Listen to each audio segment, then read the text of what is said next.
at the beach resort of Phuket, the sun doesn't shine every day, and then you have to think what to do. And it's pretty easy. You go to town. But of course that won't get boring at all.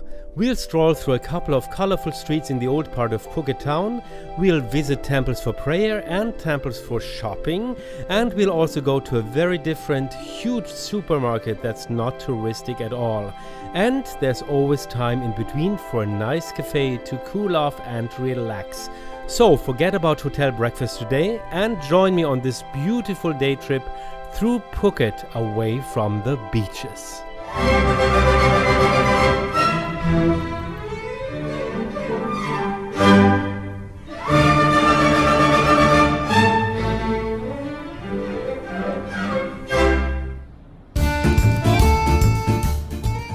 Our first destination in the morning is beautiful Thalang Street in the historic center of Phuket Town, which was also the first street to be without visible power cables that you can see hanging around everywhere else. On Sundays it usually turns into a big tourist attraction as a walking street. However, I love it when it's just a nice street, and at the moment it's still pretty quiet here with almost no tourists. And here we are in the very center of Phuket Town. And a couple of years ago, somebody had a really good idea, and the houses of a couple of streets over here got renovated and brought back into the look, how they looked like when they were in their good times. And that's beautiful. So today you can just admire the beautiful, colorful buildings over here, because a couple of years ago, this street, or quite a number of houses in this street, still looked quite run down, and part of it was really horrible to look at. Well, that time is over today. And today there's beautiful businesses again. You have fashion shops, like small little fashion boutiques. Some shops, of course, offer the normal tourist stuff, but then you have lots of nice other shops that offer traditional fabrics or also antiques. You need to be a little careful though about what antiques you're allowed to export. Other than that, you have also beautiful small boutique hotels and also quite a number of cafes that are different from the regular ones. So you can spend some really nice hours over here. And of course, at the moment, a couple of shops are closed due to the crisis, but tourism will come back here for sure. And until then, you can enjoy seeing some nice shops and walking through these houses without too many people around. You can shop in quiet, and people are really happy to sell some of their products. And when you're done with all that, you can enjoy a coffee or two in one of those really nice cafes. And talking about that, I feel like having coffee now.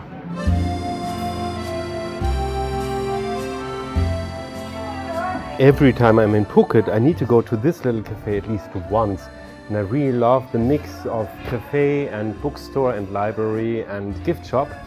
You can have a nice coffee, also read a book while you're sitting here and then put it back again. And the coffee tastes really good. I have a cappuccino yen today. That's iced cappuccino. And you can have it with liquid sugar or not. I have it without today. And then you just admire this nice loft atmosphere that you would get in London or New York maybe. And so that's quite different from other places here in Thailand. And I mean, although of course in Thailand people know about interior design, so that's very clear. And then what is also really nice, talking about interior design, you see the table, how it looks like, with a little reminder of how printing used to look like. So anytime you come to Phuket, this is a real recommendation. You can enjoy some really good coffee and yourself. Those of you who like to eat vegetarian food should get into a taxi or tuk-tuk from here and visit the area around the Chinese Jui Tui Shrine. And you definitely should combine that with a visit to the shrine and the adjacent Chinese temple Kwan Im Teng. The two sanctuaries are among the oldest temples on the island, and they play a central role in the spectacular annual vegetarian festival. Even if it's not large, you can spend a good half hour here to breathe in the special atmosphere.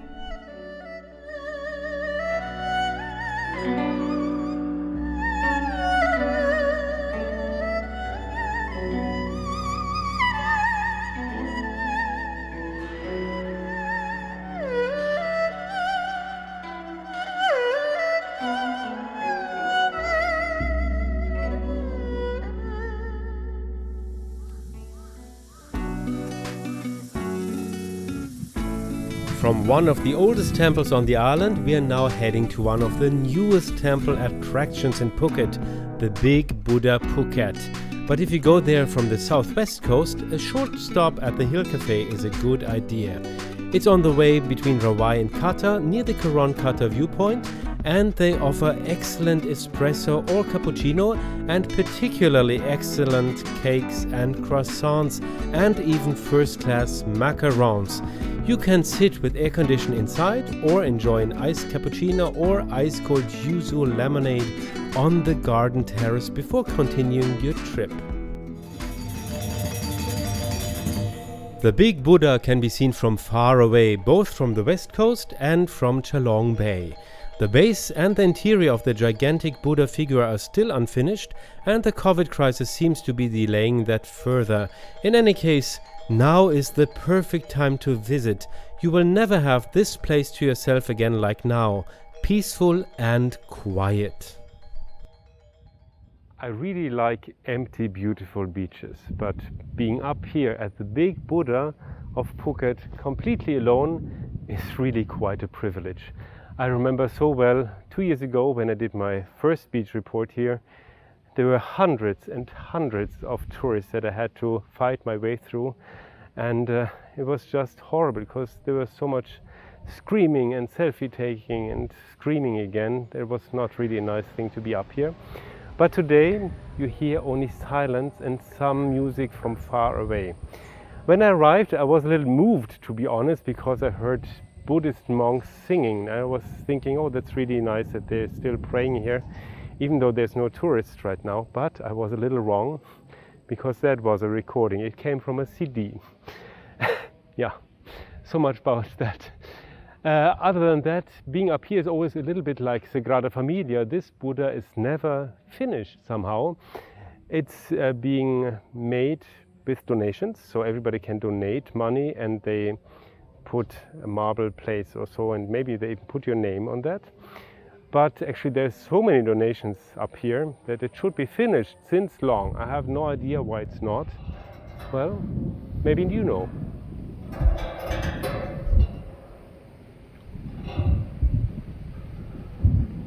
Now it looks like it's gonna rain again in a moment, so let's go on. On our way to the next great temple, we're making a stop in the jungle to visit the 3 famous monkeys at the 3 Monkeys Café and restaurant in the forest near Chalong. I'm also featuring this place in my big Phuket food guide, but it's just too nice to leave it unmentioned here. This cafe is located in the middle of the light forest, and here you can not only drink coffee, but you can let your mind drift away in childlike admiration for a moment or two. You can walk through flower arrangements, admire the beautiful lounge pavilions, walk over little bridges above the treetops, and pass by futuristic glass pavilions. There's something to discover at every corner. But of course you can also do what you can do in a cafe: drink coffee or something else. And at the 3 Monkeys Café I opted to have no coffee, but this time I'm gonna have tea, and that's iced tea made of cascara flowers and ginger. I never heard of cascara flowers, but this is how it looks. It looks so beautiful, like most things in Thailand, no matter food, drinks or anything else. And I'm really looking forward to that. They also have kopi luwak. That's the very specially fermented coffee from Indonesia that an animal in the forest eats, and then the beans go out again later and they make coffee from that. And I had that already in Indonesia and it tasted really nice, kind of fruity, flowery. But yeah, I had that already and I don't want to spend 600 baht now on something that I had anyway. So this I never had, and this is just wonderful. Good to see. So now I'm gonna show you what you get if you order a coconut espresso or espresso coconut.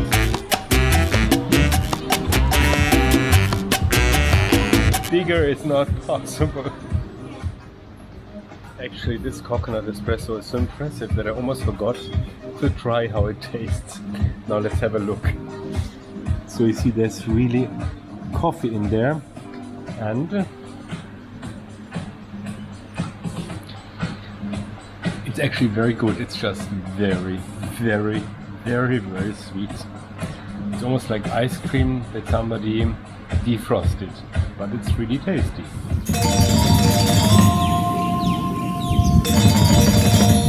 Our next stop is at the largest and most important Thai temple in Phuket, the Wat Chalong, an extensive temple complex with quite a number of buildings. The multi-story main temple has several prayer halls, and from the top there's a beautiful view of the surrounding hills up until the big Buddha. Wat Chalong, or the Chalong temple, is the largest and most popular and most well-known Buddhist temple on the island of Phuket. It dates back to the 19th century when two monks helped the people of Chalong in the rebellion of the Chinese workers, and they were very well known for the knowledge about medicine and medical plants and herbs.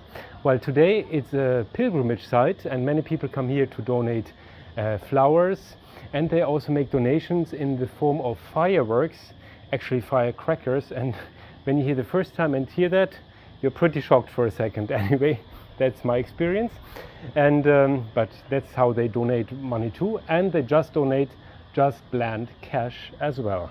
Anyway, it's maybe not such a spectacular temple, not as spectacular as those in Bangkok or Chiang Mai or some others on this island, but it's still really worth visiting, especially on Buddhist holidays when many people come here to pray.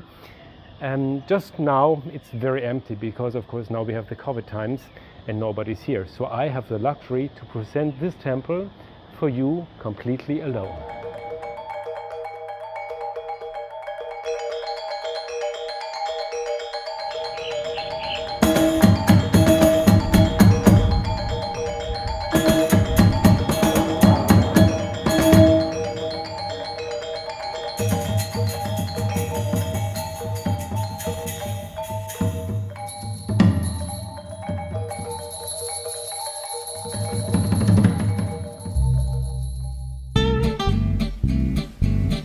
From the temples for prayer, however, we are heading now to the biggest temple for shopping on the island, Central Phuket.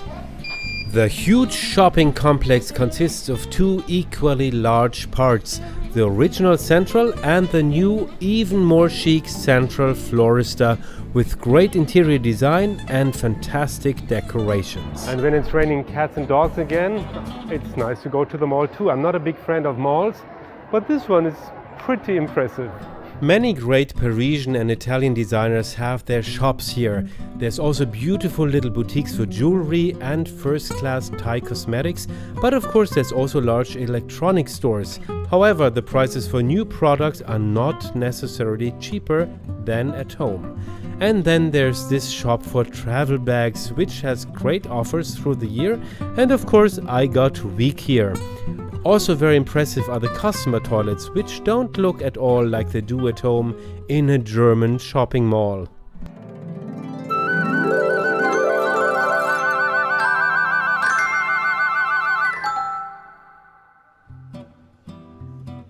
There's also a large supermarket that's not cheap but offers a lot of high quality products and great souvenirs for home. And if you want to have coffee or something cold again, there's a large selection of cafes, one of the ubiquitous and very good Amazon cafes, and then there's also the True Cafe.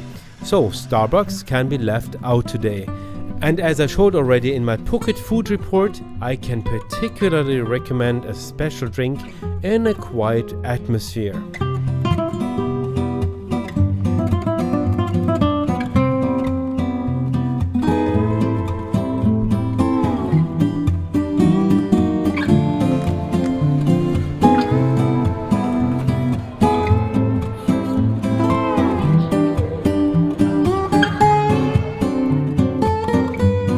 The Central Phuket also looks great from the outside, but after visiting this chic shopping temple, we are now going to an admittedly somewhat unusual place for a trip. A supermarket that's not at all fancy, but no less impressive and gigantic in size. And the name says it all, super cheap. Well, and if you want to go shopping like the locals do here in Phuket, you don't go to fancy places, you go to super cheap, because this is what you get. You get everything, really everything, super cheap, and just the biggest supermarket place I've ever seen in the whole world. Bigger than in Dubai, bigger than in New York, of course, bigger than in Paris, bigger than anywhere. This is super cheap. I'm sure there's even a bigger one in Bangkok, but I don't know. It's just unbelievably big, and you really get everything of everything, anything of everything. But and the only thing that they don't have is air condition in the shop. Only place where you get air condition is at the cashiers, and the rest is without air condition. But well, that's how it is. Long time ago, not so long a time ago, we didn't have air condition at all, so that's just fine. We walk around here in warm air, and yeah, this used to be actually all of wood, made of wood, and it burned down a couple of years ago, and then they rebuilt it again with a light steel or aluminum construction, and doesn't look so stable, but well, I guess it is. So yeah, and what you don't get to see in European markets is you see here, or in other markets, but here really a lot. You see all kinds of dried seafood, dried squid, dried cuttlefish, dried fish, dried chili, dried prawns and everything. So it's really so fascinating for all foodies. You can walk here forever.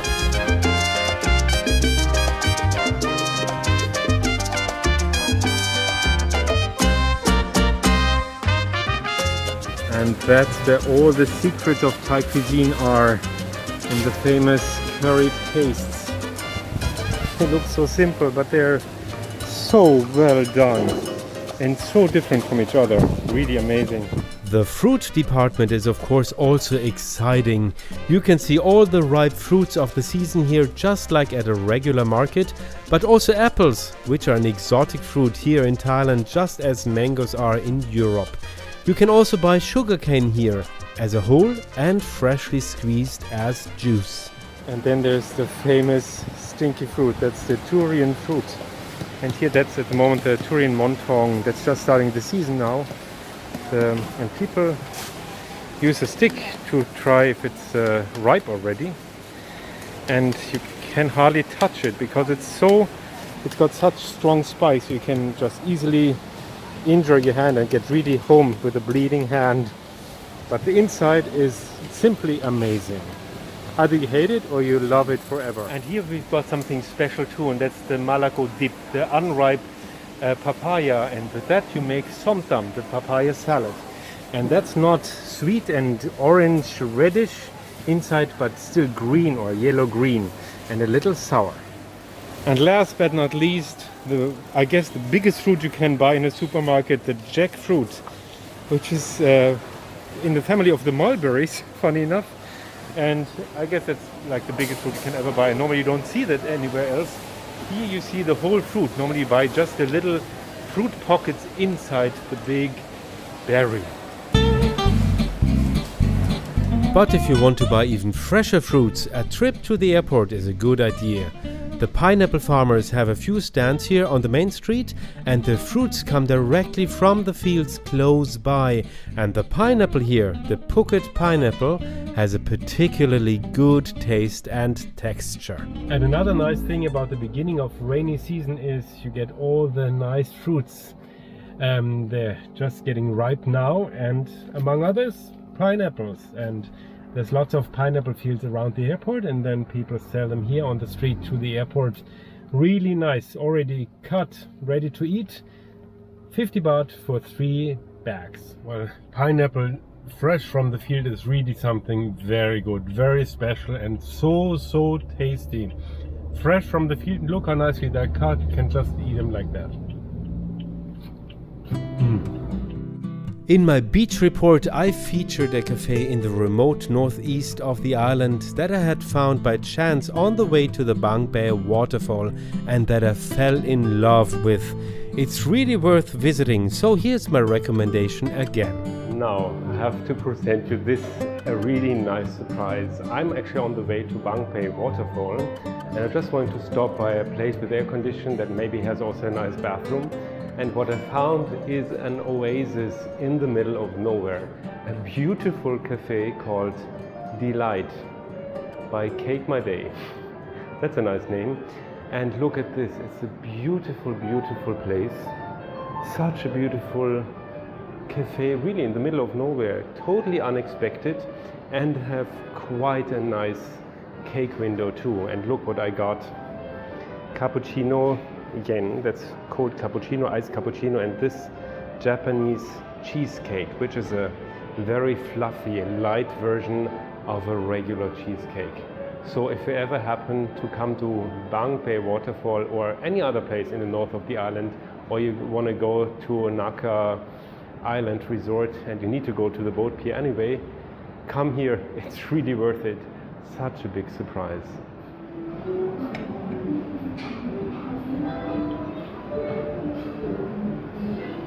This tastes really heavenly. Our excursion away from the beaches of Phuket is ending with this cafe highlight, but don't forget that right next to this place is the Bang Pae Waterfall, which at the moment you can visit completely alone with a bit of luck, including a swim in the cold, clear water in the middle of the jungle, as I'm showing in my beach report.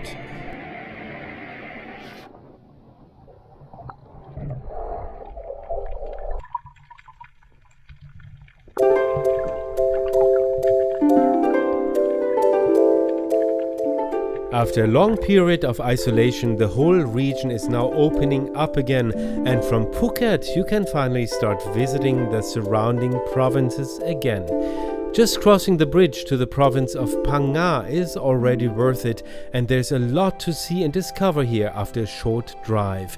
There's a temple with reclining Buddhas in caves and many monkeys, and also a deserted temple with a large sculpture garden with images of Buddhist hell. There's also a number of beautiful waterfalls between stunning limestone hills.